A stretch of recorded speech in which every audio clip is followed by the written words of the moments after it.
Beta-amilase, alfa-amilase, parada proteica. Ô produção, chama a vinheta.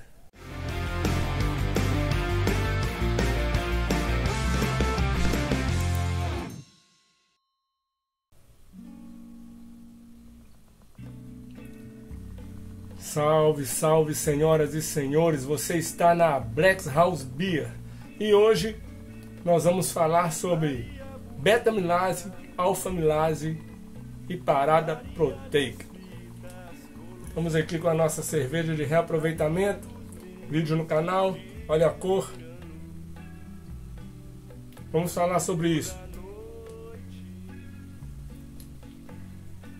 Deixar o copo aqui. Muito bem, senhoras e senhores.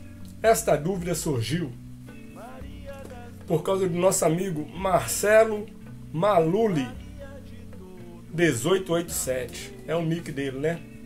E ele acompanha o canal há muito tempo, está sempre comentando. E ele, no vídeo respondendo aos inscritos, ele fez outra pergunta. Olha que maravilha. E ele comentou: boa, desculpe, não tive como acompanhar no último mês, mas já fiz minha revisão, né, acompanhando os vídeos. Irmão, eu estou numa questão atual sobre alfa-amilase e beta-amilase. A tal parada proteica na mostura noturna. Qual esse paradigma? Vamos falar sobre isso para o nosso amigo Marcelo Maluli. Já tem vídeo no canal falando sobre isso, mas de uma forma meio superficial. Então hoje nós vamos falar de uma forma mais aprofundada sobre o assunto. Então, como é o canal do iniciante, gente, vocês que já são experimentados, já fazem cerveja há muito tempo, me perdoem, vamos no passo a passo. Muito bem. Parada proteica. Tudo isso acontece na mostura. Você moe seus maltes, aquece a água e joga os maltes para fazer a mostura. Como acontece a parada proteica e por que fazer a parada proteica? Passo a passo. Parada proteica você faz a 50 graus, 47, 50 graus. Vamos por 50 para combinar com todo mundo? 50 graus você faz sua parada proteica. Por que se faz parada proteica? E quando fazer? Não é toda cerveja que você faz parada proteica. Você faz parada proteica quando vai fazer uma cerveja que vai levar flocos de aveia, trigo, né? Que são flocos, né? Flocos de trigo, flocos de aveia, ou mesmo flocos de cevada, que tem uma carga muito alta de proteína, de alto peso molecular. Então, você vai jogar, por exemplo, 1 kg, 500, 600, 700 gramas, 1 kg de aveia para fazer 20 litros, uma cerveja, uma neipa, por exemplo. Então você aquece a água até 50, joga seus maltes e sua aveia e deixa ali parado 15, 20 minutos para fazer a quebra, a parada proteica.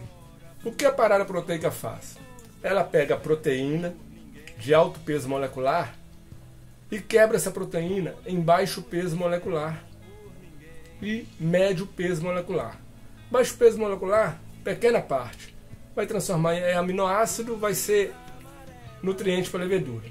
Médio peso molecular, a maior parte é transformada de alto para médio peso molecular.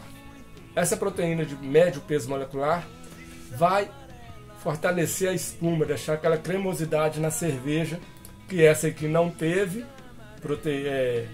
grãos não maltados, né? Não teve aveia nem nada, mas a espuma está aí, que é outra coisa. Mas vai ajudar a sua formação de espuma no caso de você usar aveia. É só isso. Aí tem um punhado de pessoas aí fazendo parada proteica em todas as cervejas, sem necessidade. Por quê? Sem necessidade.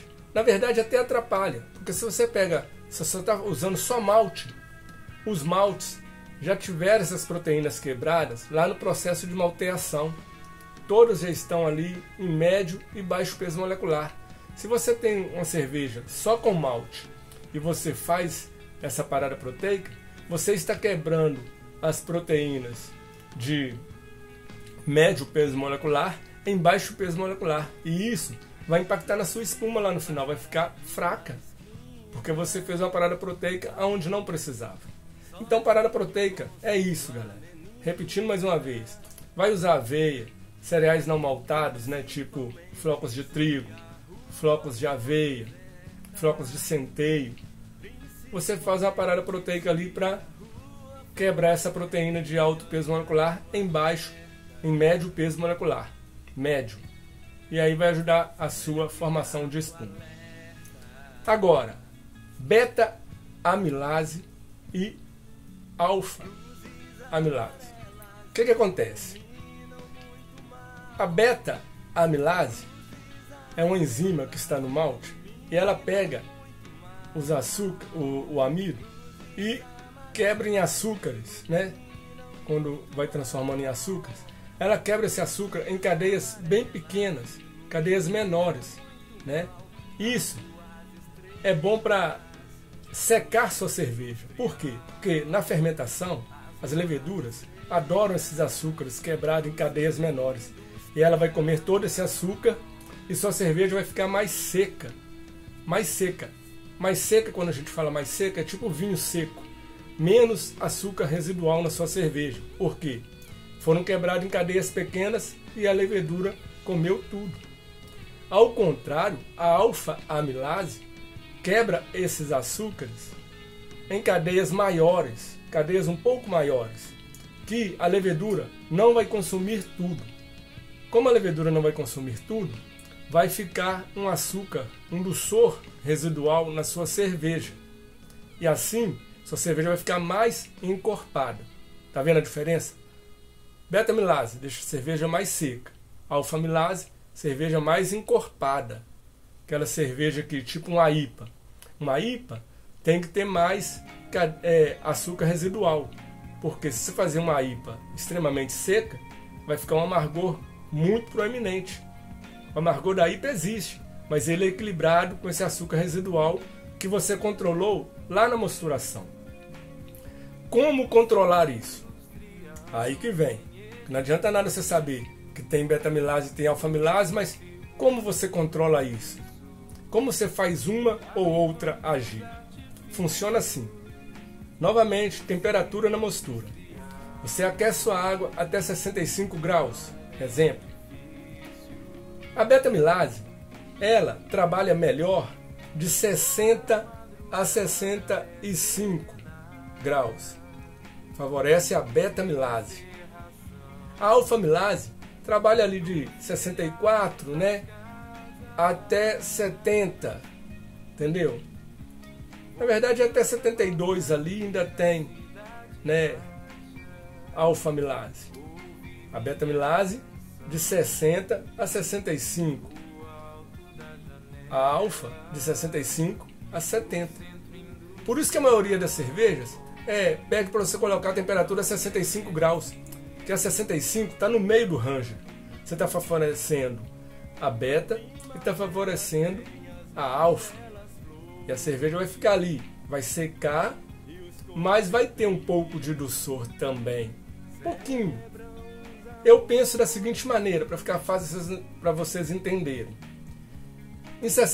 Quanto mais perto de 65 para baixo, beta-amilase. 65 para cima, alfa-amilase. Em 65, as duas atuando ali no jogo. Entendeu? Então, se você vai fazer uma clean ale, você vai mosturar de 62 a 65 ali, ó, 64, 65. Se você vai fazer uma IPA, você vai pôr lá no 69, 67, 69, 70 até, conforme a IPA que você vai fazer. É isso que é alfa-amilase e beta-amilase. E tem que tomar cuidado porque a gente imagina assim, né, o raciocínio lógico, alfa vem primeiro, né? Então Não, mas é o contrário. A beta vem primeiro. A beta é a temperatura baixa. A alfa, temperaturas mais altas. Entendeu? É isso que acontece. E aí, parece não ser importante, mas é super importante. Só tomar um gole aqui. É super importante. Por que é super importante? Por quê? Imagina que você vai fazer uma IPA, igual a gente fez a IPA da rainha. Tá aí, ó. Assistam o vídeo. A IPA da rainha tem 70 IBU. 70 IBU. Se você faz uma mosturação de 65 graus, a cerveja vai secar demais. Vai terminar em 1005, 1004. E aí, vai ficar uma cerveja muito seca, com um amargor muito alto. Vai ficar desequilibrada demais. Não dá certo. Então, se é uma IPA com 70 IBU, meu amigo, você tem que fazer uma mosturação de 69. Por quê? Vai favorecer a alfa-amilase, vai sobrar açúcar residual na sua cerveja, você vai terminar ali em 1010, 1012, porque tem muito açúcar residual, né? Cadeias longas, né, de açúcares, a levedura não vai comer tudo.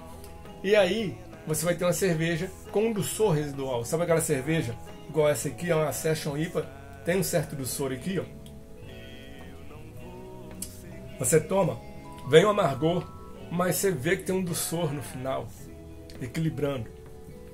Pelo contrário, você vai fazer uma cerveja, uma cream ale, uma lager, né? Tem que ser uma cerveja seca, porque ela tem pouco amargor, pouquíssimo amargor. 15 BU. Vou fazer uma cerveja de 15 BU. Se você fazer uma rampa de 69, vai ter açúcar residual demais e no final você vai ter uma cerveja doce. Você vai tomar cerveja e falar, essa cerveja está doce, porque você fez a rampa errada. A rampa é importantíssima. No caso de uma lager, é 64 graus, 65 no máximo. Por quê? Vai secar a sua cerveja, ela não vai ter dulçor residual e o amargor dela é baixo, então vai ficar muito bom. As pessoas costumam falar assim que o mais importante de fazer cerveja em casa, a parte mais importante é a fermentação. Eu discordo. Eu acho que no caso de fazer cerveja, não existe a parte mais importante. Todas as partes são importantes, desde a moagem dos grãos. Moer o grão fino ou uma moagem mais grossa vai dar diferença na sua cerveja. Uma mosturação que não converteu tudo, vai dar diferença na sua cerveja. Uma mosturação que foi feita numa rampa de temperatura errada, vai dar diferença na sua cerveja.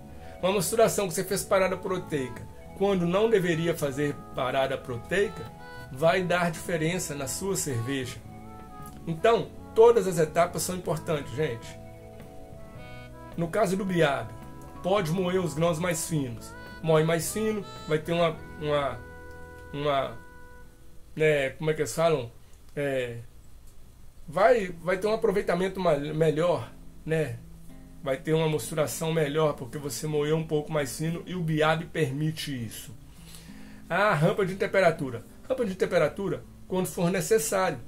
Grãos não maltados, aveia, tal, faz a paradinha proteica. Não tem necessidade? Não faça. Né? E escolha aí a sua rampa, 65, 69, de acordo com a sua cerveja, com a sua receita. Quer uma cerveja mais seca? 65, 60 a 65 graus. Quer uma cerveja mais encorpada? 65 a 70 graus. Gente, mais uma vez, eu estou falando isso de forma muito genérica. Porque, cara, é muito chato também ficar aqui, tipo, aula de química. 60 e tanto, que às vezes as pessoas vêm corrigir. Não, mas até 72 ainda é alfa. Cara, eu estou dando um número. 65 a 70, alfa. 65 para 60, beta. É só para você ter um parâmetro, cara.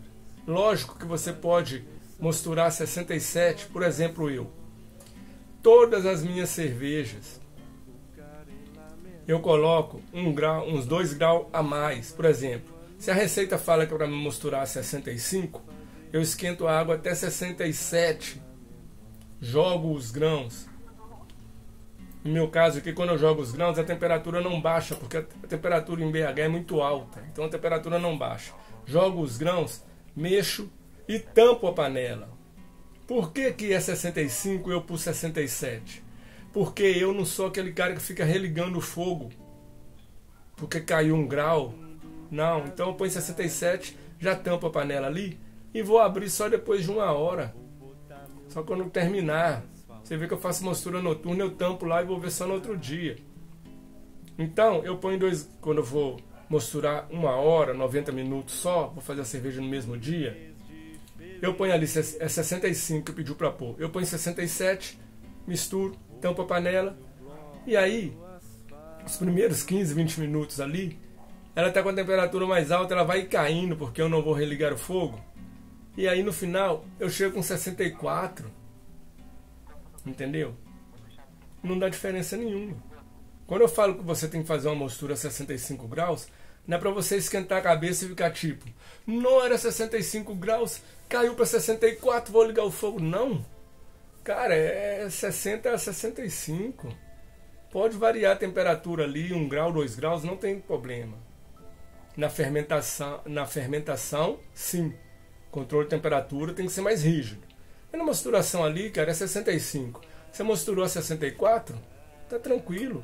É 65. Você mosturou a 67, tá tranquilo. Agora, é importante você saber, né? Igual ele fez a pergunta. Super importante ele saber. O que é alfa-amilase? O que é beta-amilase? Né? São as enzimas que transformam o amido em açúcares e quebra essas moléculas de açúcares, né?